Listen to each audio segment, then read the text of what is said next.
Синдикалната минимална кошница за јануари е потешка од декемвриската и покрај новогодишната акција и намалувањето на цените на над 1000 продукти, соопштија од Сојузот на синдикати на Македонија. Пресметките на синдикатот покажуваат дека во јануари минимумот за едно 4-члено семејство да го преживее месецот е 63.252 денари, односно за 391 денар поскапо од декември минатата година. Сите 63 продукти од синдикалната минимална кошница беа опфатени со новогодишната акција и беа на попуст. Вредноста на делот за храни и за пијалоци, наместо да бележи намалување за најмалку 10%, онолку проценти колку што овие несовесните трговци ветуваат дека ќе ги намалат цените за да излезат во пресрет на граѓаните за време на новогодишните и божикните празници, бележи зголемување и тоа за 63-те основни производи кои ги пресметува ССМ во синдикалната минимална кошничка за 123 денари.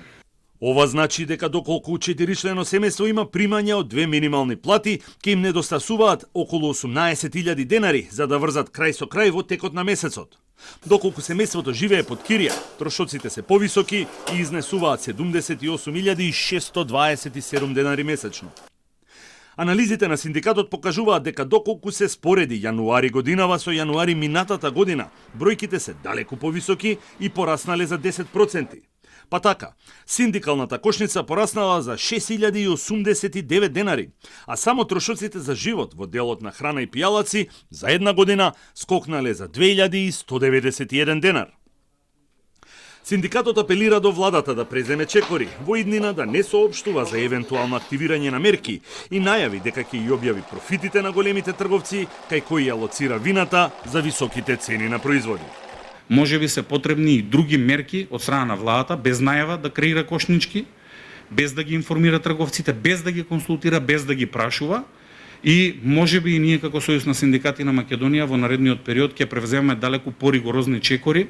Од ССМ се настав дека инфлацијата е далеку повисока од 3,5% и дека бројките се доказ дека платите покрај минималната мора да се зголемат. Платите мора да се зголемат дури и за најмалку 20%, имајќи во предвид дека цените во маркетите, овие трговци, на грбот на граѓаните, на грбот на работниците, секогаш прават да се зголемат за најмалку 20%. Сметаме дека нашето барање за растот на платите, за растот и на минималната плата вклучително, е издржано од овие анализи кои ги презентираме пред вас, пред граѓаните, меѓутоа и пред креаторите на политиките и пред стопанствениците или пред газдите. Државниот завод за статистика денес излезе со податок дека просечната плата во ноември изнесувала 41.999 денари и е за 135 денари пониска од октомврискиот просек.